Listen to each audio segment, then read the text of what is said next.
राष्ट्रपति के ऊपर हम चर्चा कर रहे हैं। देखो, एक चीज बता रहा हूं, राष्ट्रपति भारत का सबसे बड़ा पद है। आ रही बात समझ में? और अमूमन भारतीय संविधान के जितने भी भाग है ना, किसी भी न किसी भाग में राष्ट्रपति का उल्लेख तो मिल ही जाएगा आप लोगों को। इसीलिए राष्ट्रपति को पढ़ने में थोड़ा समय ज्यादा लग रहा है।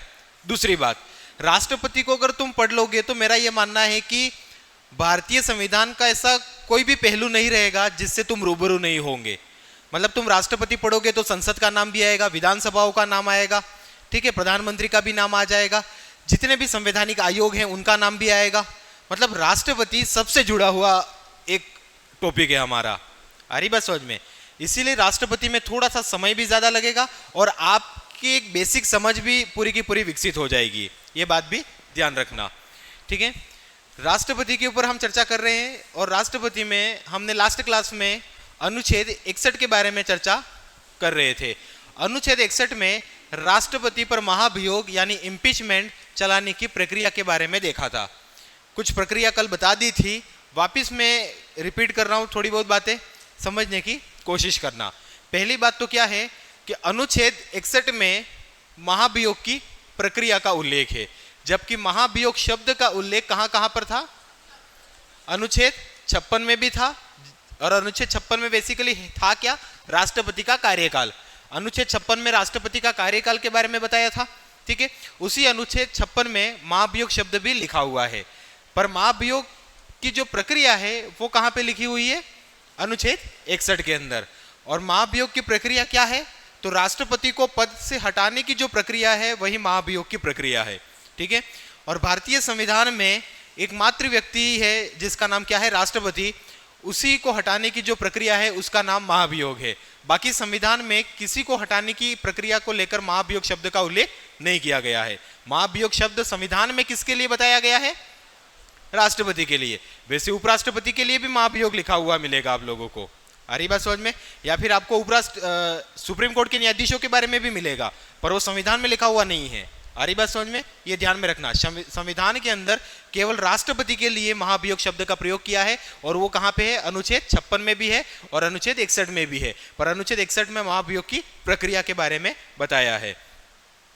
पहला ही सवाल आप लोगों को कल बताया था कि राष्ट्रपति पर महाभियोग पहले तो लाया क्यों जाएगा, क्यों लाया जाता है? तो इसके पीछे कारण है संविधान का उल्लंघन। अगर राष्ट्रपति संविधान का उल्लंघन करता है तो ऐसी कंडीशन में उसे महाभियोग की प्रक्रिया से हटाया जाएगा। दूसरी बात, महाभियोग कहां पे लाया जाता है या महाभियोग कौन ला सकता है? तो कौन ला सकता है? संसद ला सकती है महाभियोग। कौन ला सकती है? संसद। अब संसद के दो हाउस हैं, आप लोगों को कल भी बताया था, ठीक है। एक तो लोकसभा है और दूसरा राज्यसभा, ठीक है। राज्यसभा में करीबन कितने लोग हैं अभी वर्तमान में? 245 और लोकसभा में 543, ठीक है। ये टोटल स्ट्रेंथ है संसद की, ठीक है, लोकसभा प्लस राज्यसभा।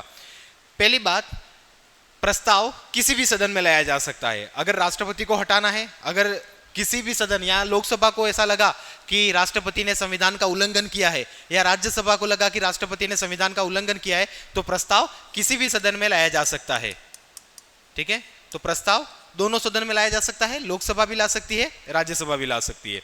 पर अगर प्रस्ताव लाना है तो प्रस्ताव लाने से 14 दिन पहले, कितने दिन पहले? 14 दिन पहले आपको सूचना देनी होगी। किसको? राष्ट्रपति को, ठीक है। 14 दिन हो जाएं उसके बाद आप प्रस्ताव ला सकते हो। मतलब राष्ट्रपति को 14 दिन पहले आपको सूचना देनी होगी, ठीक है। आ रही बात समझ? मान लो कि जनरली समझना, जैसे मान ले अपन आज 1 तारीख है, एक उदाहरण के तौर पे, अगर आज 1 तारीख है, अगर आपको प्रस्ताव लाना है तो आज अगर आपने राष्ट्रपति को सूचना दी है तो आप 15 तारीख को प्रस्ताव ला सकते हो। प्रस्ताव लाने के लिए, पारित नहीं करना है, ठीक है। तो प्रस्ताव लाने से कितने दिन पहले राष्ट्रपति को सूचना देनी होती है? 14 दिन पहले। प्रस्ताव किसी भी सदन में लाया जा सकता है, लोकसभा वाले भी ला सकते हैं, राज्यसभा वाले भी ला सकते हैं। एक उदाहरण के तौर पे कल की क्लास में हमने राज्यसभा के बारे में देखा, आज मैं लोकसभा के बारे में बता देता हूं, ठीक है। मान लो प्रस्ताव कौन लाए? लोकसभा वाले लाए। 14 दिन पहले राष्ट्रपति को सूचना भी दे दिए। अब प्रस्ताव इनको लाना है तो प्रस्ताव लाने के लिए कितना समर्थन चाहिए? जो लोकसभा के कुल सदस्य हैं उन कुल सदस्य का 1/4 हिस्सा अगर समर्थन देता है कि राष्ट्रपति ने वास्तव में संविधान का उल्लंघन किया है और उसको हटाने के लिए प्रस्ताव लाना चाहिए, तो ऐसी कंडीशन में प्रस्ताव लाया जाता है। तो प्रस्ताव लाने के लिए कितना समर्थन? 1/4। प्रस्ताव आ चुका है, अब प्रस्ताव क्या किया जाएगा? पारित किया जाएगा। ठीक है, प्रस्ताव अगर पारित करना है तो प्रस्ताव पारित करने के लिए कितना समर्थन चाहिए? 2/3। आ रही बात समझ में? प्रस्ताव पारित करने के लिए कितना चाहिए? 2/3। प्रस्ताव अब किसने पारित कर दिया है? लोकसभा ने पारित कर दिया है। अब प्रस्ताव कहां पे जाएगा? राज्यसभा में। अब राज्यसभा फिर से प्रस्ताव लाने की तो आवश्यकता नहीं है, अब राज्यसभा को तो क्या करना है? केवल प्रस्ताव पारित करना है। ठीक है, तो पारित करने से पहले राज्यसभा क्या करवाएगी? जांच करवाएगी। हर हमेशा ध्यान में रखना कि राष्ट्रपति के ऊपर महाभियोग की जो प्रक्रिया लगाई गई है या राष्ट्रपति के ऊपर संविधान उल्लंघन के आधार पर उसको हटाने की जो प्रोसेस हमने स्टार्ट की है, तो वास्तव में उसने संविधान का उल्लंघन किया है या नहीं किया है, ये पता करने के लिए जो जांच दल बैठता है, वो जांच दल कौन से सदन में बैठेगा? जिस सदन में प्रस्ताव लाए हैं उस सदन वाले नहीं बिठाएंगे, जिस सदन को प्रस्ताव केवल पारित करना है। मतलब जो सदन प्रस्ताव लाया है वही सदन जांच नहीं करेगा, दूसरा सदन करेगा। अगर मान लेते राज्यसभा अगर प्रस्ताव लाई होती तो जांच कौन करवाता? लोकसभा वाले। आई बात समझ में? तो अभी हम उदाहरण के तौर पे पढ़ रहे हैं, उसमें क्या बताया आप लोगों को? प्रस्ताव कौन लाया है? लोकसभा वाले लाए हैं। तो ऐसी कंडीशन में जांच कौन करवाएगा? राज्यसभा वाले। और राज्यसभा का जो सभापति होगा, राज्यसभा का सभापति कौन होता है? वैसे उपराष्ट्रपति होता है। राज्यसभा का जो अध्यक्ष होता है उसको अध्यक्ष न कह के सभापति कहा जाता है। आ रही बात समझ में? और वो सभापति होता कौन है? भारत का उपराष्ट्रपति होता है। ठीक है, तो जो राज्यसभा का सभापति होगा वो जांच दल का गठन करेगा। और अमूमन जांच दल में वो व्यक्ति होते हैं जैसे कानून से संबंधित जिनको जानकारियां होती हैं, उन लोगों को बिठाया जाता है। और जब ये जांच दल, ठीक है, जब जांच करता है उस समय राष्ट्रपति जो होता है वो यहाँ पे अपना प्रस्ताव रखने के लिए जा सकता है। प्रस्ताव मतलब कहने का अर्थ ये है कि वो खुद की बचाव के लिए जा सकता है, वहां पे कह सकता है कि भाई मैंने संविधान का उल्लंघन नहीं किया है। ठीक है, तो राष्ट्रपति खुद का पक्ष रख सकता है। अगर राष्ट्रपति मान लो कि बीमार था उस समय और ऐसी कंडीशन में हम महाभियोग का प्रस्ताव लाए हैं, तो फिर राष्ट्रपति किसी अन्य व्यक्ति को भी भेज सकता है, कोई वकील हो सकता है। आ रही बात समझ में? तुमको और मुझे तो भेजेगा नहीं, क्योंकि अपने को तो कानून की इतनी जानकारी है नहीं, अपने को तो महाभियोग क्या है वो ही नहीं पता है।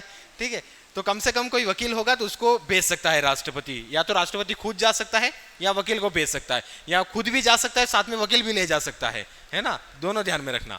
ठीक है, जांच में गया, उसने अपने तर्क रख दिए कि मैंने उल्लंघन नहीं किया है। जो प्रस्ताव लाने वाले थे उन्होंने भी तर्क रख दिए कि इस कारण से हटाने के लिए प्रस्ताव लाए हैं। फिर जांच कमेटी ने पाया कि वास्तव में संविधान का राष्ट्रपति ने उल्लंघन किया है, तो ऐसी कंडीशन में अब राज्यसभा में क्या होगा? प्रस्ताव पारित किया जाएगा। क्या किया जाएगा? जांच करने के बाद। ठीक है, अगर जांच के दौरान राज्यसभा को यूं लगा कि राष्ट्रपति के ऊपर जो आरोप लगाए हैं वो निरर्थक हैं, सही नहीं है, तो ऐसी कंडीशन में ये प्रस्ताव यहीं पे खत्म हो जाएगा। पर जांच दल को यूं लगा कि वास्तव में ये जो आरोप लगाए हैं वो सही हैं, तो ऐसी कंडीशन में प्रस्ताव फिर पारित करने के लिए रखा जाएगा। और राज्यसभा भी अपने 2/3 बहुमत से अगर प्रस्ताव पारित कर देती है, तो जैसे ही राज्यसभा ने प्रस्ताव पारित किया वैसे ही राष्ट्रपति अपने पद से हट जाएगा। आई समझ में बात? मान ले कि आज मान लो 2 तारीख है और 2 तारीख को ही मान लो कि राष्ट्रपति को हटाने के लिए प्रस्ताव लाए हैं। ठीक है, प्रस्ताव हटाने ने मतलब राज्यसभा ने भी आज पारित कर दिया फाइनली, लोकसभा ने पहले पारित कर दिया, आज राज्यसभा ने पारित कर दिया, तो जैसे यहाँ प्रस्ताव पारित हुआ उसी के साथ वो पद से हट गया। आई बात समझ में? ये बात ध्यान में रखना। यहाँ पे क्या क्या बातें ध्यान में रखनी है? आप लोगों को एक चीज बताई थी कि राष्ट्रपति के चुनावों में कौन भाग लेते हैं? अनुच्छेद 54 को याद करो और आप लोग बताएं, राष्ट्रपति के चुनाव में संसद के सभी सदस्य भाग लेते थे क्या? संसद के निर्वाचित सदस्य, निर्वाचित सदस्य। संसद के निर्वाचित सदस्य का मतलब क्या हो गया? लोकसभा प्लस राज्यसभा के निर्वाचित सदस्य प्लस कौन भाग लेता था? 28 राज्यों की विधानसभाओं के निर्वाचित सदस्य। कौन भाग लेता है? विधानसभा के निर्वाचित सदस्य भाग लेते हैं। ठीक है, उसके अलावा कौन भाग लेता है? तो 2 केंद्र शासित प्रदेश बताए थे आपको, एक तो दिल्ली था और दूसरा पांडुचेरी। ठीक है, ये दोनों भी राष्ट्रपति के चुनाव में भाग लेते हैं। इनके भी क्या? विधानसभा के निर्वाचित सदस्य, दिल्ली और पांडुचेरी की बताया था आप लोगों को। अब यहाँ पे इस बात का जिक्र क्यों किया? पहली बात तो ये इसलिए बताया हूं क्योंकि राष्ट्रपति के चुनाव में वोट डालने के लिए संसद के सभी निर्वाचित सदस्य होते हैं, 28 राज्यों की विधानसभाओं के निर्वाचित सदस्य होते हैं, और दिल्ली और पांडुचेरी 2 केंद्र शासित प्रदेश के लोग भी आते हैं। पर राष्ट्रपति को अगर हटाना है तो दिल्ली पांडुचेरी के लोग भी नहीं आते हैं, 28 राज्यों की विधानसभाओं के लोग भी नहीं आते हैं, और केवल कौन हटाने के लिए आते हैं? केवल संसद के लोग हटाने के लिए होते हैं, और उसमें भी संसद के निर्वाचित नहीं, संसद के सभी सदस्य आते हैं। इसमें कौन आते हैं? संसद के सभी सदस्य। मतलब राष्ट्रपति को अगर हटाना है तो मनोनीत सदस्य भी भाग लेते हैं। आई बात समझ में कि नहीं आ रही है? ठीक है। जबकि राष्ट्रपति का अगर चयन करना है तो चयन करने के लिए निर्वाचित सदस्य ही वोटिंग करते थे, जबकि राष्ट्रपति को हटाने के लिए महाभियोग लाया गया है तो महाभियोग की वोटिंग में मनोनीत सदस्य भी भाग ले सकते हैं। ये बात ध्यान में रखना। दूसरी बात कि राष्ट्रपति, जैसे मान लो कि ये लोकसभा है और दूसरी है राज्यसभा। लोकसभा ने कोई बिल पारित कर दिया और वो राज्यसभा में गया और राज्यसभा ने उसको 6 माह से अधिक समय तक रोके रखा है, तो दोनों का संयुक्त बैठक बुलाई जाती है, ज्वाइंट सेशन जिसे कहते हैं। अनुच्छेद 108 में उल्लेख है कि मान लो कि कोई बिल है, लोकसभा ने पारित किया, राज्यसभा ने ना कह दिया मैं तो पारित नहीं करूं, है ना। ऐसा ही बिल हो कि राज्यसभा वालों का वेतन कम कर दिया जाए तो राज्यसभा वाले नहीं करेंगे। मान लो कि कोई बिल था, राज्यसभा ने पारित किया, लोकसभा वालों ने ना कह दिया, तो ऐसी कंडीशन में दोनों के बीच जो गतिरोध हो चुका है, मतलब अब बिल तो पारित करना है, ठीक है, कोई खतरनाक बिल हो, तगड़ा बिल, आ रही बात समझ में? तो कुल मिला के गतिरोध कम करने के लिए अनुच्छेद 108 के अंदर किसका प्रावधान है? संयुक्त बैठक का प्रावधान है। मतलब दोनों सदन एक साथ आएंगे, मतलब लोकसभा के 543 लोग एक साथ आएंगे और उन्हीं के साथ कौन बैठ जाएंगे? राज्यसभा के 245 लोग। ये सब मिलके कितने? करीबन 776 जो भी लोग आते हैं, समथिंग आंकड़ा जो भी है, वो सारे लोग वहां पे आके बैठेंगे। किसमें? संयुक्त बैठक में। क्यों? बिल पारित करना इसलिए। पर राष्ट्रपति को हटाने के लिए जो बिल होता है उसमें कभी भी दोनों का ज्वाइंट सेशन नहीं बुलाया जाता है। आई बात समझ में? एक और चीज बता देता हूं यहाँ पे कि जहां जहां पर विशेष बहुमत की आवश्यकता होती है, विशेष बहुमत का मतलब क्या होता है? 2/3 बहुमत। जहां जहां विशेष बहुमत की आवश्यकता होती है वहां वहां पर ज्वाइंट सेशन नहीं बुलाया जाता है कभी भी। आई बात समझ में? जहां जहां विशेष बहुमत की आवश्यकता होती है वहां वहां पर ज्वाइंट सेशन यानी संयुक्त बैठक नहीं बुलाई जाती। अब राष्ट्रपति के महाभियोग करना है यानी राष्ट्रपति को पद से हटाना है तो ऐसी कंडीशन में विशेष बहुमत चाहिए कि नहीं चाहिए? 2/3 बहुमत तो लोकसभा का भी चाहिए और 2/3 राज्यसभा के भी पारित होना चाहिए। आई बात समझ में? तो ऐसी कंडीशन में राष्ट्रपति को हटाने के लिए अगर राज्यसभा वालों ने ना कह दिया तो बिल पारित नहीं होगा, लोकसभा वालों ने ना कह दिया मतलब बिल पारित नहीं होगा हटाने का। ऐसा नहीं कि दोनों का ज्वाइंट सेशन बुला लो, ये बात ध्यान में रखना। ठीक है, लिखो, हेडिंग लगा दी थी कल, राष्ट्रपति पर महाभियोग चलाने की प्रक्रिया, अनुच्छेद 61 लिख दिया था कल। चलो,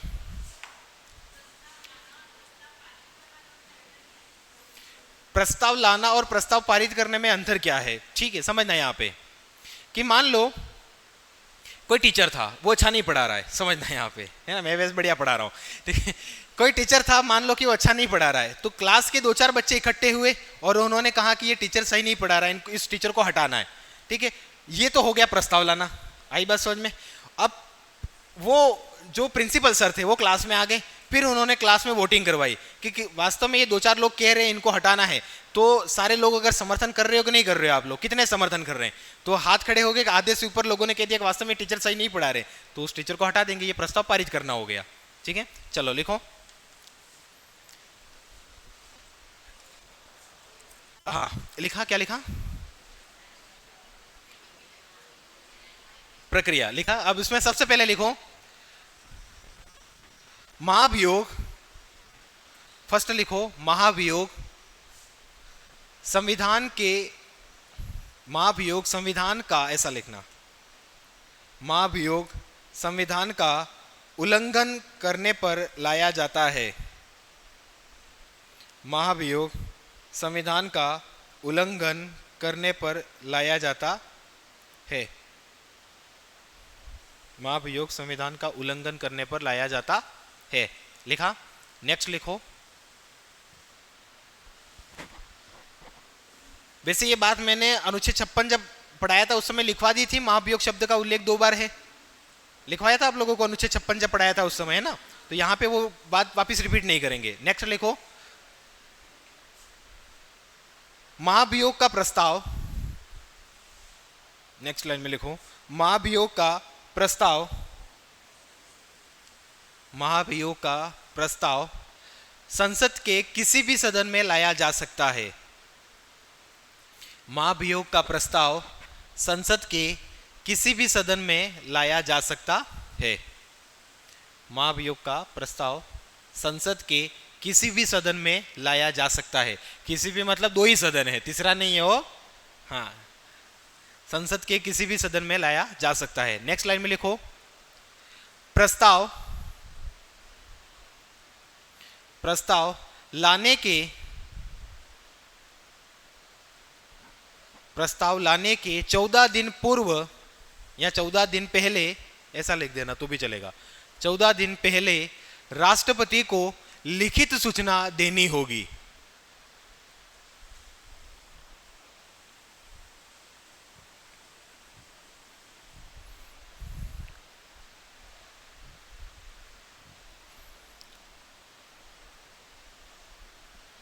ठीक है, क्या प्रस्ताव लाने से 14 दिन पहले राष्ट्रपति को लिखित सूचना देनी होगी। आई बात समझ में?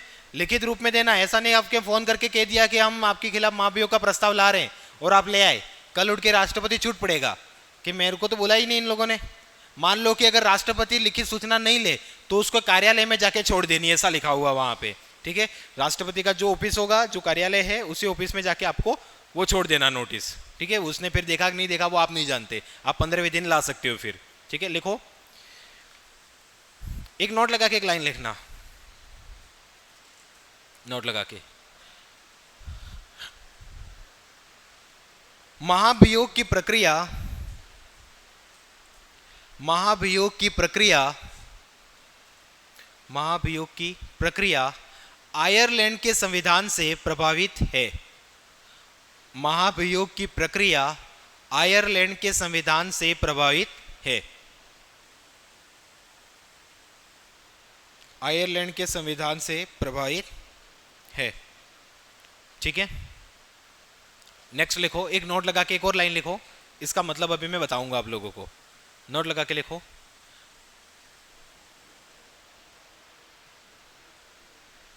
भारत में महाभियोग की प्रक्रिया, भारत में महाभियोग की प्रक्रिया एक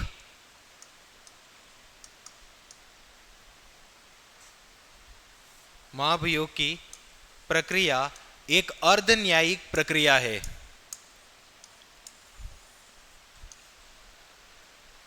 महाभियोग की प्रक्रिया एक अर्ध न्यायिक प्रक्रिया है। अर्ध न्यायिक प्रक्रिया का मतलब क्या होता है पता आप लोगों को? क्लासी जुडिशियल जिसे हम कहते हैं अंग्रेजी में। समझना यहाँ पे क्या है, दो चीजें होती हैं, एक तो होता है न्यायिक प्रक्रिया और एक अर्ध न्यायिक प्रक्रिया। दोनों में डिफरेंट क्या है समझना। जैसे अमेरिका के राष्ट्रपति को हटाने के लिए जो महाभियोग लाया जाता है वो कैसी प्रक्रिया है? न्यायिक प्रक्रिया है। जबकि भारत के राष्ट्रपति को हटाने की जो प्रक्रिया है वो क्या है? अर्ध न्यायिक प्रक्रिया है। कैसे समझना है, हल्का सा उदाहरण दे रहा हूं। अमेरिका का अगर राष्ट्रपति है, अमेरिका की संसद का नाम क्या है? कांग्रेस नाम है, ठीक है, जिसमें एक हाउस ऑफ रिप्रेजेंटेटिव है, प्रतिनिधि सदन है, और दूसरा सीनेट है। ठीक है, यहां पे ये बताया है अमेरिका में कि राष्ट्रपति जैसे अपने यहाँ पे राष्ट्रपति को हटाना है तो जो बिल है वो लोकसभा में भी ला सकते हैं और राज्यसभा में भी ला सकते हैं, पर अमेरिका के राष्ट्रपति को हटाना है तो हाउस ऑफ रिप्रेजेंटेटिव में ही बिल लाया जाएगा, सीनेट में बिल नहीं लाया जाएगा, ये बताया है। ठीक है, दूसरी बात, जब ये बिल पारित होकर मान लो सीनेट के पास गया तो सीनेट की जो अध्यक्षता है वो सीनेट का अध्यक्ष नहीं करेगा। जो अमेरिका का सुप्रीम कोर्ट का जो मुख्य न्यायाधीश है, अमेरिका का जो सुप्रीम कोर्ट है, उच्चतम न्यायालय, सर्वोच्च न्यायालय, सुप्रीम कोर्ट का जो मुख्य न्यायाधीश है वही सीनेट की उस समय अध्यक्षता करता है। भारत में ऐसा नहीं है, भारत के सुप्रीम कोर्ट का न्यायाधीश राज्यसभा की अध्यक्षता या लोकसभा की अध्यक्षता करने नहीं आएगा। लोकसभा का अध्यक्ष लोकसभा का अध्यक्ष रहेगा, राज्यसभा का अध्यक्ष राज्यसभा का अध्यक्ष रहेगा। पर अमेरिका में क्या होता है कि हाउस ऑफ रिप्रेजेंटेटिव ने बिल पास कर दिया, फिर कहां पे गया? सीनेट में। सीनेट अब इस बिल की जांच करेगी, जैसे अपने यहाँ पे जांच नहीं होती है दूसरा सदन जैसे जांच करता है आरोपों की, वैसे न वैसे अमेरिका में भी जांच होती है। पर अमेरिका में जब जांच होती है उस समय सीनेट की अध्यक्षता कौन करता है? सुप्रीम कोर्ट का मुख्य न्यायाधीश करता है। इसीलिए पूरी की पूरी वो न्यायिक प्रक्रिया हो जाती है। आई बात समझ में? जबकि यहाँ पे न्यायिक प्रक्रिया नहीं है, क्योंकि यहाँ पे सुप्रीम कोर्ट के न्यायाधीश नहीं आते अध्यक्षता करने, जांचने के लिए। आई बात समझ में? यहाँ पे जो लोकसभा अध्यक्ष हैं या राज्यसभा के अध्यक्ष होते हैं वही कमेटी का गठन करते हैं और इसी के अनुसार होता है।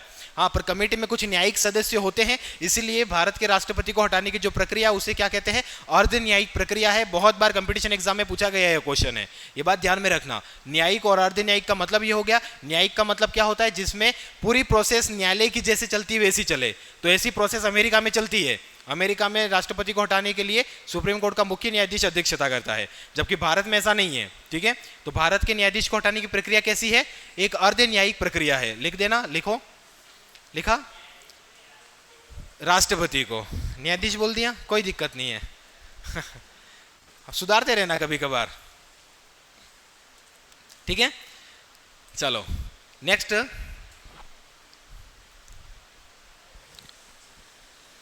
प्रस्ताव, नेक्स्ट लाइन में लिखो, प्रस्ताव लाने के लिए दो नोट तो हो गए के? हाँ, उसके बाद लिखना है ना, प्रस्ताव लाने के लिए कुल सदस्यों का, प्रस्ताव लाने के लिए कुल सदस्यों का 1/4, 1/4 यानी 1/4 समर्थन की आवश्यकता होती है। प्रस्ताव लाने के लिए कुल सदस्यों, क्या लिखा? कुल सदस्यों का 1/4 समर्थन की आवश्यकता होती है।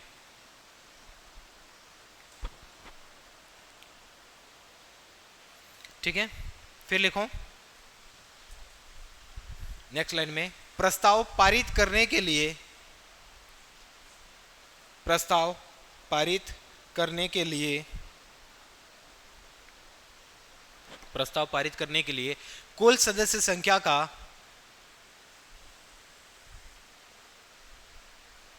कुल सदस्य संख्या का 2/3 बहुमत,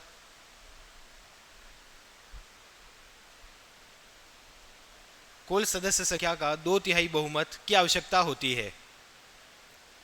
कुल सदस्य संख्या के 2/3 बहुमत की आवश्यकता होती है। ठीक है, प्रस्ताव पारित करने के लिए, प्रस्ताव पारित करने के लिए कितना? 2/3। प्रस्ताव लाने के लिए 1/4, और प्रस्ताव लाना है तो 14 दिन पहले राष्ट्रपति को सूचना। ठीक है, लिखित रूप में। नेक्स्ट लिखो, एक नोट लगा दो बीच में, फिर नोट लगा के एक लाइन लिख दो। हाँ, और ये दोनों जो नोट लिख रहे हो ये 21 तोपों की सलामी लिख देना। लिखो पहले तो एक नोट लगा के लिखो, महाभियोग की प्रक्रिया में, महाभियोग की प्रक्रिया में, महाभियोग की प्रक्रिया में, महाभियोग की प्रक्रिया में संयुक्त बैठक का प्रावधान नहीं है। महाभियोग की प्रक्रिया में संयुक्त बैठक का प्रावधान नहीं है।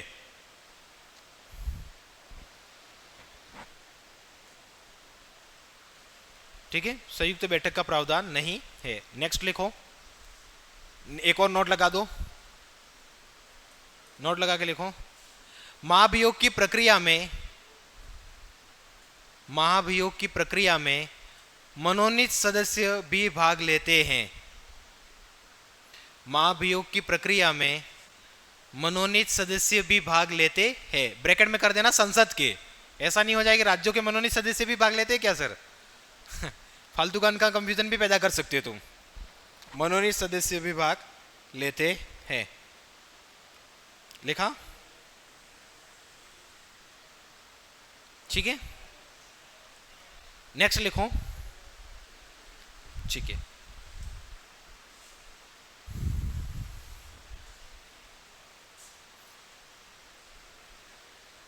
एक और बात लिखो नेक्स्ट लाइन में,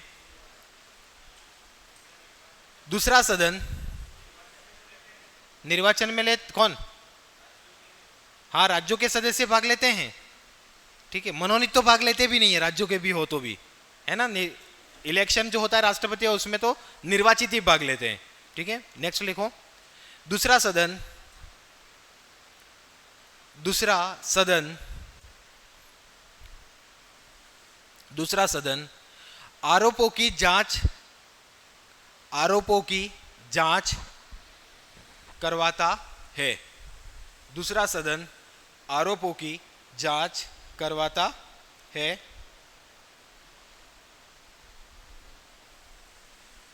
ठीक है, आरोपों की जांच करवाता है, ठीक है। नेक्स्ट लिखो, यदि यदि दूसरे सदन को,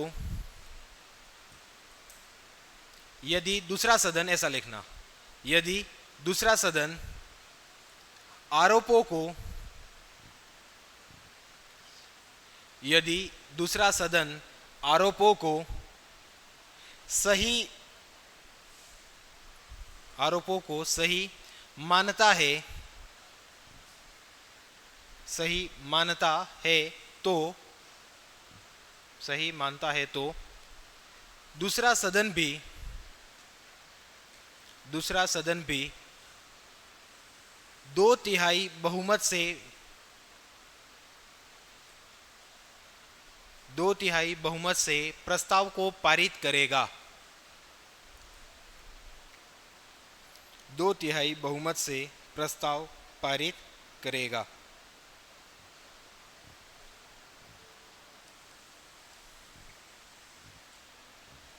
ठीक है, दूसरा सदन भी 2/3 बहुमत से प्रस्ताव पारित करेगा।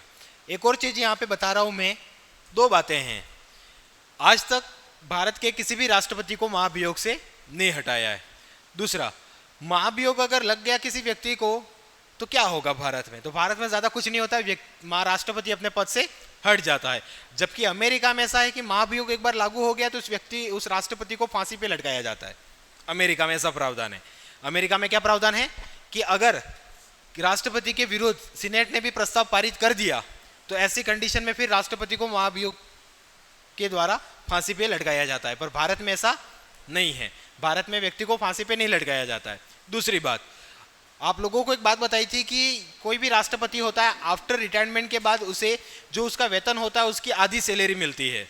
राष्ट्रपति का वेतन 5 लाख था तो उसकी आधी मतलब 2.5 लाख पेंशन मिलती है। पर जिस राष्ट्रपति के ऊपर महाभियोग लगाया गया है उसको पेंशन नहीं मिलती है, बात ध्यान में रखना। आई बात समझ में? दूसरी बात कि राष्ट्रपति, अगर किसी राष्ट्रपति के ऊपर महाभियोग लग गया, आई बात समझ में, तो वो क्या दोबारा चुनाव लड़ सकता है ऐसा राष्ट्रपति? तो इसके संबंध में हमारे संविधान में भी कुछ प्रावधान नहीं है और कोई कानून भी इसको लेकर कभी बनाए हैं नहीं। तो कभी ऐसा हुआ तो कानून बना सकती है संसद, ये ध्यान में रखना। अभी फिलहाल के लिए ऐसा कुछ भी लिखा हुआ नहीं है, कि अभी कहीं पर कुछ भी लिखा हुआ नहीं है कि ऐसा व्यक्ति जिसके ऊपर एक बार महाभियोग लग गया और उसके बाद वो पद से हट गया तो दोबारा अगर राष्ट्रपति के चुनाव होंगे तो उसमें वो खड़ा हो सकता है कि नहीं हो सकता, है ना। आज तक वैसे किसी भी भारत के राष्ट्रपति को महाभियोग से हटाया नहीं है। हटाने के बाद की बात है कि अगर वो फिर से दोबारा चुनाव में खड़ा होता है, इस समय नौबत आती है ऐसी, तो उस समय मान लो कि संसद ने कोई कानून बना दिया या संसद ने संविधान में संशोधन करके लिखवा दिया कि ऐसा व्यक्ति जो एक बार महाभियोग की प्रक्रिया से हट चुका है वो दोबारा राष्ट्रपति नहीं बनेगा। पर भारत में भी ऐसा कुछ लिखा हुआ नहीं है, ये ध्यान में रखना। बस केवल क्या करता है, व्यक्ति पद से हट जाता है, जबकि अमेरिका में फांसी पे लटकाया जाता है, ये बात ध्यान में रखना। हाँ, पर एक और बात है कि अगर राष्ट्रपति, मान लो कि हाउस ऑफ रिप्रेजेंटेटिव ने पारित कर दिया बिल और बिल कहाँ पे चला गया है, सीनेट में चला गया है। जब ये प्रक्रिया चल रही है उसको लग गया कि अब लगभग बिल मेरे ऊपर पारित हो जाएगा। पारित होने से पहले जब न्यायाधीश कह देना फाइनल, जब सुना देना ऑर्डर वाला जो न्यायाधीश बैठता वहां पे, ठीक है, तो जब न्यायाधीश फाइनल सुना दे उससे पहले अगर उसने इस्तीफा दे दिया तो उसको फांसी नहीं लगेगी, ठीक है। अगर उसको लग रहा है कि किसी भी क्षण मेरे ऊपर महाभियोग का प्रस्ताव पारित हो जाएगा अमेरिका में, अगर उससे कुछ घंटे पहले भी अगर वो साइन करके दे दे कि मैं अपने पद से इस्तीफा देता हूं तो वो बच सकता है, और हो चुका है ऐसा एक बार, ठीक है। बस आप लोग बस इतना समझ लेना कि ऐसा प्रोसेस है भारत के अंदर, ठीक है। तो भारत में किसी व्यक्ति को मारा नहीं जाता है, ये बात ध्यान में रखना। लिखो, क्या लिखा, क्या बताया था लास्ट लाइन?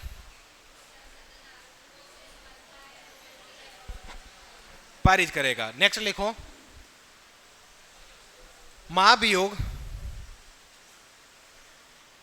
महाभियोग से हटाए महाभियोग से हटाए गए राष्ट्रपति को, महाभियोग से हटाए गए राष्ट्रपति को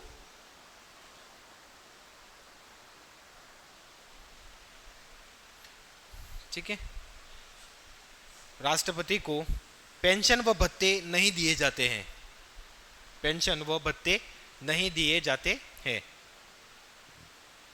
महाभियोग से हटाए राष्ट्रपति को पेंशन व भत्ते नहीं दिए जाते हैं।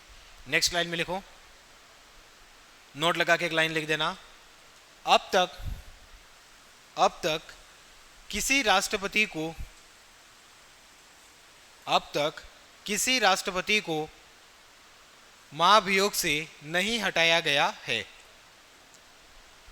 अब तक किसी व्यक्ति को, किसी राष्ट्रपति को महाभियोग से नहीं हटाया गया है। ठीक है, ये बात ध्यान में रखना। ठीक है, किसी व्यक्ति को नहीं हटाया गया है। ठीक है, हाँ, उसके बाद तो ये बात किसकी हो गई, लगभग राष्ट्रपति के बारे में। ठीक है, एक और लाइन वैसे आप लोग ये ध्यान में रखना, लिखवाने की आवश्यकता मुझे नहीं लगती है, पर खाली एक बात ध्यान में रखना कि अगर व्यक्ति महाभियोग से हटा है तो दोबारा चुनाव लड़ सकेगा कि नहीं लड़ सकेगा, इसके बारे में अभी संविधान में या कहीं किसी भी एक्ट में प्रावधान नहीं है। आगे बात समझ में? तो ये किसकी बात होगी, महाभियोग के बारे में बात हो गई। नेक्स्ट,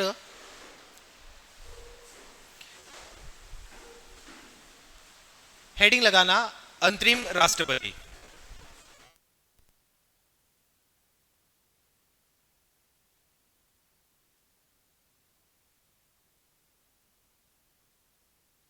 हाँ, ठीक है, अंतरिम राष्ट्रपति। क्या लिखा मैंने, अंतरिम राष्ट्रपति। सुना है ऐसा कोई शब्द? नहीं सुना है? सुना है? हाँ, ये अंतरिम है, अंतिम नहीं है हो। ठीक है, अंतिम का मतलब होता है लास्ट और फाइनल। ठीक है, और अंतरिम का मतलब होता है अस्थाई। ठीक है, ये बात ध्यान में रखना। तो ये कौन से राष्ट्रपति हैं? अंतरिम राष्ट्रपति है, मतलब अस्थाई राष्ट्रपति के बारे में। अब आप लोगों को मैं थोड़ा बता रहा हूं, समझना। वैसे अभी नई 7वें संविधान संशोधन 1956 के द्वारा ये अनुच्छेद हमने खत्म कर दिया है, पर ये प्रावधान अनुच्छेद तो आज भी है, बस लिखा हुआ क्या है कि उक्त अनुच्छेद के सारे प्रावधान 7वें संविधान संशोधन 1956 के द्वारा निरस्त कर दिए गए हैं, पर आज भी संविधान में लिखा हुआ तो है नहीं। आरी बात सुनिए, पर अनुच्छेद 280 आज भी बना हुआ है। ठीक है, बस अनुच्छेद खाली है। तो आप लोगों को खाली मैं थोड़ा बताने के लिए कि अंतिम राष्ट्रपति का भी कुछ प्रावधान था, समझना है। यहाँ पे भारतीय संविधान के कुछ अनुच्छेदों की बात करता हूं। ये अनुच्छेद कौन सा था? 280। ठीक है, एक 279, 280 और 281, ये तीनों अनुच्छेद 7वें संविधान संशोधन के द्वारा निरस्त कर दिए। क्या क्या था समझना है। यहाँ पे 279 है, उसमें क्या लिखा हुआ था? अंतरिम संसद। किसके बारे में लिखा हुआ था? अंतरिम संसद। ठीक है, ये कौन था? अंतरिम राष्ट्रपति। अंतरिम राष्ट्रपति। ये किसके बारे में बता था? अंतरिम मंत्रिपरिषद। अंतरिम मंत्रिपरिषद प्लस प्रधानमंत्री यानी पीएम। देखो, आप लोगों को यह पता है कि भारत का संविधान कब लागू हुआ था? 26 जनवरी, है ना? 26 जनवरी 1950 को हमारा संविधान लागू हुआ था, ये आप लोगों को पता है। भारत आजाद कब हो गया? 15 अगस्त 1947 को। तो आप लोगों को यह पता होना चाहिए कि 15 अगस्त 1947 से लगाकर 1950 के बीच में, ठीक है, ये मोटी मोटी व्यवस्था कैसे चली थी, ये बात ध्यान में रखना। तो 15 अगस्त 1947 से लगाकर 26 जनवरी 1950 के बीच में भारतीय संविधान के कुछ प्रावधान उस समय बनाए गए थे। ठीक है, उनमें से कौन कौन से थे? एक तो अनुच्छेद 279, 280 और 281। 279 है वो ये बताता है कि जो हमारी संविधान सभा है, भाई आप लोगों को पता है आज हमारी संसद है, संसद के 2 भाग है, लोकसभा राज्यसभा। ठीक है, तो जो हमारी संविधान सभा है वही संसद के रूप में काम करेगी जब तक नई संसद नहीं गठित हो जाती। आ रही बात समझ में कि नहीं आ रही है? 279 क्या कहता है कि जब तक नई संसद के चुनाव नहीं हो जाते, मतलब लोकसभा राज्यसभा के विधिवत रूप से चुनाव नहीं हो जाते, उसके बाद नई लोकसभा राज्यसभा गठित होकर नई संसद नहीं बनती है, तब तक हमारी जो संविधान सभा है वो संसद के रूप में काम करेगी। ऐसा लिखा हुआ था 279 के अंदर। 80 क्या कहता है कि जब तक अनुच्छेद 52 में जो लिखा हुआ राष्ट्रपति का पद है, अनुच्छेद 54 में राष्ट्रपति के निर्वाचक मंडल में बारे में बताया है और अनुच्छेद 55 में राष्ट्रपति के चुनाव के बारे में बताया है। तो अनुच्छेद 55 के द्वारा जो चुनाव होने के बाद जो विधिवत रूप से नया राष्ट्रपति नहीं बनता है, तब तक इस संविधान सभा के द्वारा एक राष्ट्रपति बनाया जाएगा 26 जनवरी 1950 से पहले। ठीक है, आई बात समझ में कि नहीं आ रही है? जा रही है? ठीक है। और इसी संविधान सभा से कुछ लोग क्या बनेंगे? मंत्री बनेंगे। क्या बनेंगे? मंत्री। और उनके पीएम कौन बने थे? जवाहरलाल नेहरू बने थे उस समय। फिर आप लोगों को यह भी पता है, यहां पे सुनना, पता तो नहीं है वैसे पर सुनना, जो हमारी संसद है, ठीक है, और जो हमारे राष्ट्रपति हैं, ठीक है, अब राष्ट्रपति और संसद के चुनाव हुए कब थे? 1952 में। पहले चुनाव कब हुए थे? 1952 में हुए थे। ठीक है, 1952 में संसद के अंदर 2 अप्रैल, कौन सी तारीख को? 2 अप्रैल 1952 को पहली बार लोकसभा का गठन हुआ था। किसका गठन हुआ था? लोकसभा का। ठीक है, उसके बाद राज्यसभा का गठन हुआ 3 अप्रैल 1952 को। राज्यसभा एक दिन बाद बनाई गई है लोकसभा के बाद। आई बात समझ में? और राष्ट्रपति के चुनाव की अधिसूचना जारी की गई थी 4 अप्रैल 1952 को। कब जारी की गई थी? मतलब पहले राष्ट्रपति के चुनाव हुए थे कब? 1952 में हुए थे। आप लोगों को पता है 1952 में राष्ट्रपति के जब चुनाव हुए उस समय राष्ट्रपति कौन बना? डॉक्टर राजेंद्र प्रसाद बने पहले राष्ट्रपति। ठीक है, तो डॉक्टर राजेंद्र प्रसाद के चुनाव में वोट कौन देगा? भाई संसद के सदस्य और विधानसभाओं के सदस्य। तो पहले 2 अप्रैल को लोकसभा गठित हुई, 3 अप्रैल को राज्यसभा गठित हुई, और ये दोनों गठित हुई। उसके बाद 4 अप्रैल को राष्ट्रपति के चुनाव की अधिसूचना जारी हुई और पहले राष्ट्रपति ने 13 मई 1952 को पद ग्रहण किया था, जो डॉक्टर कौन थे? राजेंद्र प्रसाद। तो हमारा संविधान जब लागू हुआ 26 जनवरी 1950, 26 जनवरी 1950 से लेकर 13 मई 1952 तक, जब पहला राष्ट्रपति निर्वाचित होकर नहीं बैठा, तब तक करीबन 2 साल तक अंतरिम राष्ट्रपति रहे भारत में। कौन रहे? अंतरिम राष्ट्रपति। बात समझ में आई कि नहीं आई? भारत जब संविधान लागू हो गया, भाई संविधान लागू होने के बाद तो राष्ट्रपति के चुनाव तो 2 साल बाद हुए हैं। 1950 में हमारा संविधान लागू हुआ, आप लोगों को बताया। राष्ट्रपति के चुनाव 1952 में हुए, लोकसभा के चुनाव 1952 में हुए। वैसे राष्ट्रपति के चुनाव पहले हो भी नहीं सकते थे। क्यों? क्योंकि राष्ट्रपति के चुनाव में वोट डालने के लिए तो संसद के लोग आते हैं। पहले संसद का गठन करना पड़ेगा, तब जाके ही तो राष्ट्रपति बनेगा। ठीक है, तो पहले किसका गठन किया? लोकसभा का, 2 अप्रैल के दिन। आई बात समझ में? 2 अप्रैल 1952 को। 3 अप्रैल को राज्यसभा का गठन हुआ और फिर 4 अप्रैल को राष्ट्रपति के निर्वाचन की अधिसूचना जारी हुई और फिर चुनाव हुए और 13 मई 1952 को निर्वाचित होके वापस निर्वाचित तो कौन हुए? डॉक्टर राजेंद्र प्रसाद ही हुए। पर जो अंतरिम राष्ट्रपति जो थे 26 जनवरी 1950 से लगाकर 13 मई 1952 के बीच में, वो 2 साल भी कौन रहे? डॉक्टर राजेंद्र प्रसाद ही रहे। और अंतरिम राष्ट्रपति का प्रावधान कहां पे था? अनुच्छेद 280 के अंदर। आई बात समझ में? जब तक इस अनुच्छेद के अंदर क्या लिखा हुआ है, खाली इतना समझ लेना कि इस अनुच्छेद में यह कहा गया है कि जब चुनाव आयोग का गठन हो जाएगा, आई बात समझ में, चुनाव आयोग लोकसभा का गठन कर देगा, राज्यसभा का गठन हो जाएगा। उसके बाद 1952 में पहले राष्ट्रपति के जब चुनाव होंगे, आई बात समझ में, जब अनुच्छेद 52 के द्वारा नया राष्ट्रपति निर्वाचित नहीं होता है, तब तक अंतरिम राष्ट्रपति के रूप में कोई न कोई व्यक्ति कार्य करेगा, जिसको संविधान सभा बनाएगी वो। आई बात समझ में? और इवन 280 में यह भी लिखा हुआ था कि अगर अंतरिम राष्ट्रपति मर जाता है तो नया राष्ट्रपति निर्वाचित करेगी संविधान सभा। ठीक है, चलो छोड़ो, आप लोगों के लिए इतना नहीं है, पर एमएलए चाहिए। पहले विधानसभाओं के चुनाव किए, तब जाके तो राज्यसभा ही है। लोकसभा के चुनाव हुए, उसी के साथ विधानसभाओं के चुनाव हुए। ठीक है, विधानसभाओं के गठन होने के बाद फिर राज्यसभा का गठन हुआ, क्योंकि राज्यसभा के सदस्यों को कौन बनाता है? जो राज्यों के विधानसभाओं के जो सदस्य, वही राज्यसभा के सदस्यों को बनाते हैं। तो इसलिए एक दिन डिले हुआ। भाई 2 अप्रैल को लोकसभा बनी, 3 अप्रैल को राज्यसभा क्यों बनी? एक दिन पीछे। क्योंकि राज्य की जो विधानसभाएं हैं वो किसको बनाएंगी, राज्यसभा को बनाती हैं। आई बात समझ में? चलो छोड़ो, जब राज्यसभा पढ़ेंगे उस समय बात करेंगे, पर अभी तो के लिए इतना पर्याप्त है। लिखो, हेडिंग लगा देना, अंतरिम राष्ट्रपति अनुच्छेद 280। लिखो इसमें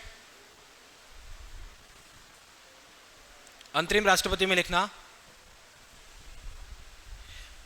संविधान लागू होने के,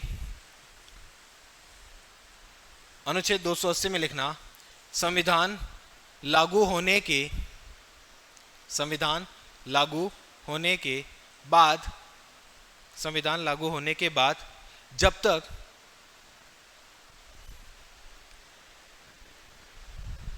तक नया राष्ट्रपति, संविधान लागू होने के बाद जब तक नया राष्ट्रपति निर्वाचित नहीं होता, नया राष्ट्रपति निर्वाचित नहीं होता, नया राष्ट्रपति निर्वाचित नहीं होता, तब तक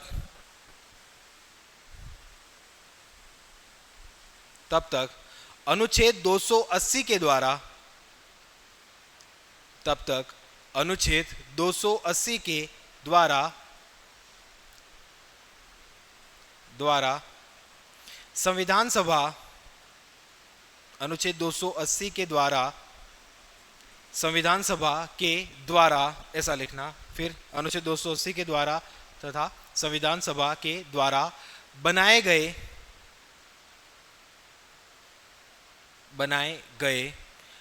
मतलब किसी को डायरेक्ट बना दिया ऐसा नहीं है। संविधान सभा में भी इलेक्शन हुए थे राष्ट्रपति बनाने के लेकर, ठीक है। बनाए गए ब्रैकेट में कर देना निर्वाचितियों, हाँ, बनाए गए मतलब ये नहीं कि कोई भी किसी को भी खड़ा करके बना दिया। उन लोगों ने चुनाव हुए थे संविधान सभा में भी, बाकायदा संविधान सभा के लोगों ने अपनी सर्वसम्मति से डॉक्टर राजेंद्र प्रसाद को अध्यक्ष बनाया था, ठीक है। लोगों को पूछा गया था भाई किसी और को बनाना तो नहीं चाहते, तो सभी लोगों ने हाथ खड़े करके कह दिया कि बना दो आप तो डॉक्टर राजेंद्र प्रसाद को, ठीक है। चलो लिखो, क्या लिखा, क्या लिखा बताना। संविधान सभा द्वारा बनाए गए अंतरिम राष्ट्रपति द्वारा राष्ट्रपति के कर्तव्यों का निर्वहन किया जाएगा।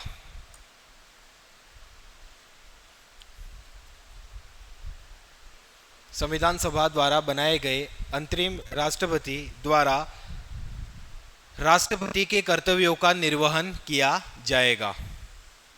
राष्ट्रपति के कर्तव्यों का निर्वहन किया जाएगा। आई बात समझ में? ठीक है। बात क्या थी, बस इतनी सी थी, देखना यहां पे, एक मिनट। अब 26 जनवरी 1950 को संविधान लागू हो गया, ठीक है। अब संविधान लागू होने के बाद किसका गठन हुआ? चुनाव आयोग का। चुनाव आयोग का गठन हो चुका। अब चुनाव आयोग, नए चुनाव करवाने के लिए चुनाव आयोग के पास भी तो टाइम चाहिए कि नहीं चाहिए? सभी लोगों के लिए वोटर लिस्ट बनाना, ठीक है, कितने मतदाता हैं ये पहचान करना, पहली बार भारत में चुनाव करवा रहे हैं तो, ठीक है। और लोगों को तो अक्ल थी ही नहीं उस समय, ठीक है। कागज दिया था वोट डालने के लिए, तो लोग क्या समझ रहे हैं कि समोसे खाने का कागज है यूं करके लेके निकल जाए, है ना। आज भी ईवीएम में चुनाव होते हैं तो कहाँ कहाँ पे जबरदस्ती बटन दबा देते हैं, है ना। जो चुनाव चिन्ह होता है उसको दबाने की कोशिश करते हैं, लाइटों को दबाने की कोशिश करते हैं लोग। तो उस समय तो शुरुआत में लोगों के पास उतनी एजुकेशन थी नहीं, चुनाव के बारे में पहली बार देख रहे थे। और चुनाव उस समय तो कागजों के ऊपर होते थे, जिसके अंदर तुमको वोट डालना उसके ऊपर ठप्पा लगा दो, डाल दो। और ठप्पा लगाने के लिए जो दिया उनको लगे कि समोसा खाने का, तो लेके निकल जाए वो तो कागज, ठीक है। तो चुनाव आयोग को 2 साल लग गए चुनाव करवाने को लेकर। तो भारत में पहले चुनाव कब हुए? 1952 में हुए। ये सब संविधान सभा वालों ने सोच लिया था कि चुनाव आयोग 2 साल से पहले तो चुनाव करवाया भी नहीं सकता है, तो इससे पहले उन्होंने अस्थायी राष्ट्रपति, अस्थायी संसद और अस्थायी प्रधानमंत्री की व्यवस्था पहले ही कर दी उनने, ठीक है। बहुत सोच वाले व्यक्ति हैं, तुम्हारी तरह थोड़ी है। तुम एग्जाम में तैयारी करने के लिए बैठते हो, तुमको एग्जाम से पहले पता ही नहीं होता कि सिलेबस कवर होगा कि नहीं होगा, कितने समय में होगा। आई बात समझ में? जबकि इन लोगों ने पहले से ही तय कर रखा था कि वास्तव में क्या क्या समस्या आ सकती है, ठीक है। तो कभी भी किसी की आलोचना करो तो सोच लेना एक बार। 1952 में सबसे पहले लोकसभा के चुनाव हुए। किसके चुनाव हुए? लोकसभा के। फिर राज्यों की विधानसभाओं के चुनाव हुए, और विधानसभा के चुनाव के बाद फिर किसके निर्वाचन हुआ? राज्यसभा के चुनाव हुए। इन तीनों के जब चुनाव हो गए उसके बाद किसके चुनाव की अधिसूचना जारी हुई? नए राष्ट्रपति की अधिसूचना जारी हुई। और नए राष्ट्रपति ने अपना पद ग्रहण कब किया? 13 मई 1952 में जाके, ठीक है। और ये लगभग फिर 13 मई 1952 के बाद 13 मई 1957 में दोबारा फिर से डॉक्टर राजेंद्र प्रसाद बने, ठीक है। और फिर ये कब हटे? 13 मई 1962 में जाके। और 13 मई 1962 को सर्वपल्ली राधाकृष्णन भारत के दूसरे राष्ट्रपति के रूप में उन्होंने काम किया। आई बात समझ में? सही बोला मैं? चलो ठीक है, तो ये बात ध्यान में रखना। नेक्स्ट एक लाइन लिखो, लिखा।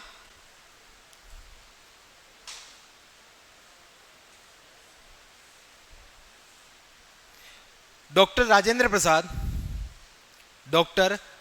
प्रसाद भारत के अंतरिम राष्ट्रपति थे।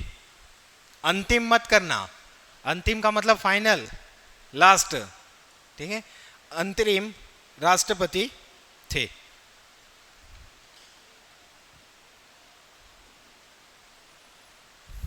ठीक है, अंतरिम राष्ट्रपति थे। क्लियर? चलो, और कोई समस्या नहीं है? लगती नहीं है। हेडिंग लगा दो,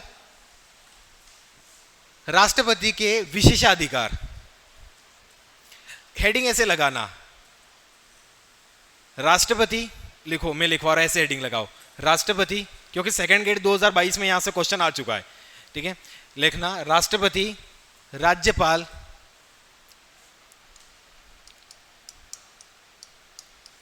राष्ट्रपति, राज्यपाल व राज प्रमुख के, राष्ट्रपति, राज्यपाल व राज प्रमुख के विशेषाधिकार।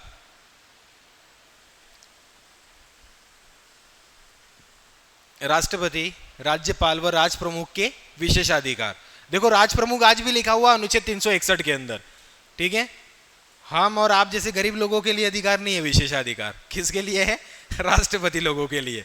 राष्ट्रपति के साथ राज्यपाल को भी विशेषाधिकार प्राप्त है और राज प्रमुख को भी। सेकंड ग्रेड 2022 में किस लेवल का क्वेश्चन आया?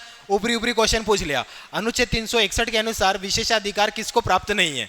ऑप्शन ए राष्ट्रपति, ऑप्शन बी उपराष्ट्रपति, ऑप्शन सी राज्यपाल, ऑप्शन सी, ऑप्शन डी राज प्रमुख।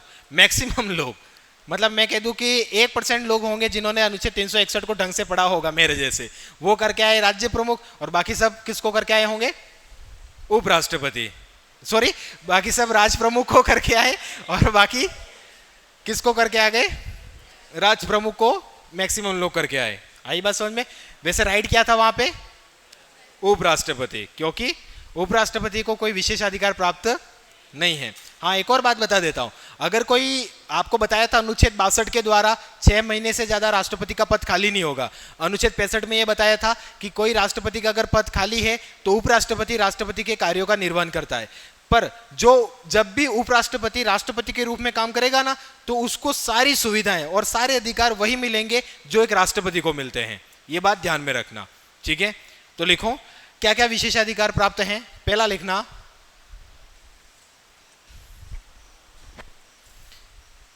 फर्स्ट लिखो राष्ट्रपति, पूरी लाइन लिखना है ना। राष्ट्रपति अपने पद की, राष्ट्रपति अपने पद की शक्तियों, राष्ट्रपति अपने पद की शक्तियों व कर्तव्यों का पालन, अपने पद की शक्तियों व कर्तव्यों का पालन करते हुए अपने द्वारा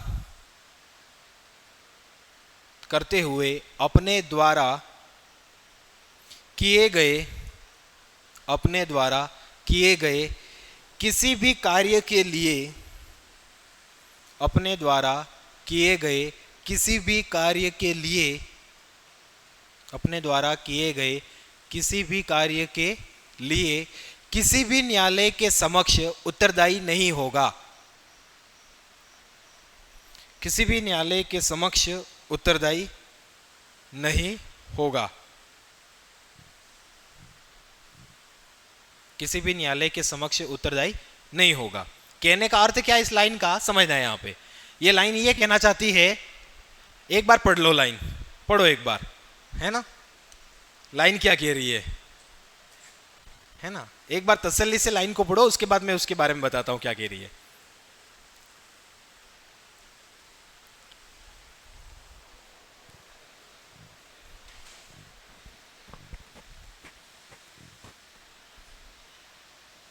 देखो अब समझना यहां पे, जो राष्ट्रपति है, जो प्रेसिडेंट है, उसको प्राप्त शक्तियां हैं। आप लोगों को भी पढ़नी है राष्ट्रपति की शक्तियां, हम पढ़ेंगे। राष्ट्रपति को कुछ पावर्स प्राप्त हैं, शक्तियां प्राप्त हैं। उन शक्तियों का प्रयोग करते हुए वे कुछ कार्य करेगा। क्या करेगा? कुछ कार्य करेगा, बेटा तो रहेगा नहीं, कुछ ना कुछ पावर है उसके पास। तो वो उसके द्वारा जो भी कार्य किए गए हैं, वो कार्य अगर सही किया है तो भी ठीक है, गलत हुआ है तो भी ठीक है। अगर गलत हुआ है, वैसे सही हुआ यूं करके तो आप किसी को चैलेंज करोगे नहीं। कोई काम गलत हो गया है ऐसा करके आप भारत के किसी भी न्यायालय में उनके खिलाफ कोई केस या याचिका दायर नहीं कर सकते, ठीक है। और भारत का कोई भी कोर्ट, चाहे सुप्रीम कोर्ट हो, चाहे हाई कोर्ट हो, चाहे जिला कोर्ट, जिला कोर्ट की तो बात ही नहीं है, हाई कोर्ट और सुप्रीम कोर्ट, ठीक है। हाई कोर्ट और सुप्रीम कोर्ट उनको ये नहीं पूछेंगे कि आपने ये कार्य कैसे किया, आपके पास ये पावर थी कि नहीं थी। आई बात समझ में? भाई हम कुछ काम करते हैं तो सुप्रीम कोर्ट अपने को पूछ सकता है अधिकार परीक्षा के द्वारा। को वारंटो एक याचिका जाहिर की जाती है जिसके द्वारा सुप्रीम कोर्ट, हाई कोर्ट, जिला कोर्ट सब अपने को पूछ सकते हैं कि ये काम तुमने कैसे किया, तुम्हारे पास ये पावर थी, तुम इसके लिए ऑथराइज थे, तुम्हारे पास सत्ता थी ये काम करने के लिए, पूछा जा सकता है अपने को। पर राष्ट्रपति के द्वारा जो भी कार्य किए जाते हैं उनको भारत का कोई भी कोर्ट कभी भी नहीं पूछेगा। आई बात समझ में? हुआ था महाराष्ट्र के अंदर, ऐसा ही हुआ। महाराष्ट्र में जो महाराष्ट्र हाई कोर्ट था, जैसे महाराष्ट्र के राज्यपाल जो था उस समय, राज्यपाल को भी ऐसी पावर प्राप्त है, तो राज्यपाल ने मुख्यमंत्री को उस समय शपथ दिलाने के लिए और विधानसभा की बैठक बुलाने के लिए ना कह दिया उस समय कि मैं नहीं बुलाऊंगा, ठीक है। तो मुख्यमंत्री ने कहां पे बात कर दी? हाई कोर्ट में कह दिया कि राज्यपाल मेरी बात नहीं मान रहा है। तो राज्यपाल ने किसके खिलाफ नोटिस निकाल दी? सॉरी, हाई कोर्ट ने किसके खिलाफ नोटिस निकाल दी? राज्यपाल के खिलाफ। तो राज्यपाल ने किसको बोला? सुप्रीम कोर्ट को, कि हाई कोर्ट ने मेरे खिलाफ कैसे नोटिस निकाल दी। तो उस समय सुप्रीम कोर्ट ने कहा, क्योंकि सुप्रीम कोर्ट खुद राज्यपाल के खिलाफ नोटिस नहीं निकाल सकता, तो हाई कोर्ट को उस समय सुप्रीम कोर्ट ने उस समय हाई कोर्ट को कहा कि आप राज्यपाल से माफी मांगो। अनुच्छेद 361 में लिखा हुआ है कि आप उनको कुछ भी नोटिस जारी नहीं कर सकते जब तक वो राष्ट्रपति और राज्यपाल अपने पद पे हैं। तो उस समय जो महाराष्ट्र हाई कोर्ट था उसको उस समय क्षमा, मतलब कहने का मतलब उनसे, आई बात समझ में, माफी मांगनी पड़ी। अरे बात समझ में? तो ये पावर है उन लोगों को प्राप्त है। किनको?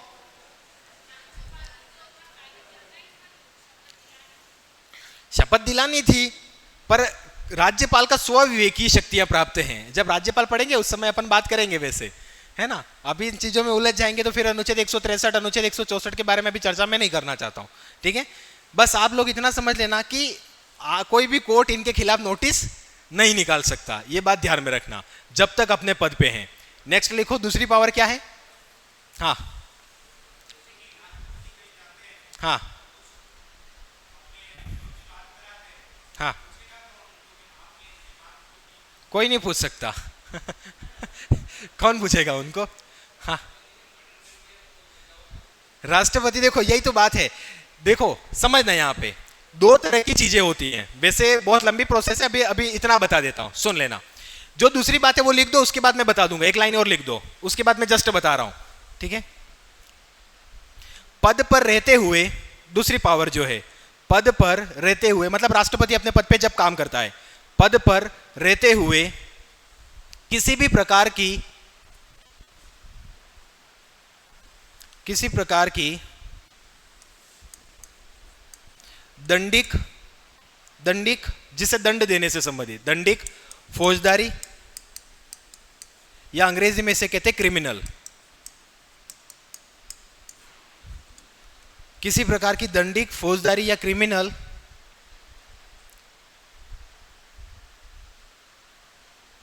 ठीक है, पद पर रहते हुए किसी भी, क्या लिखा?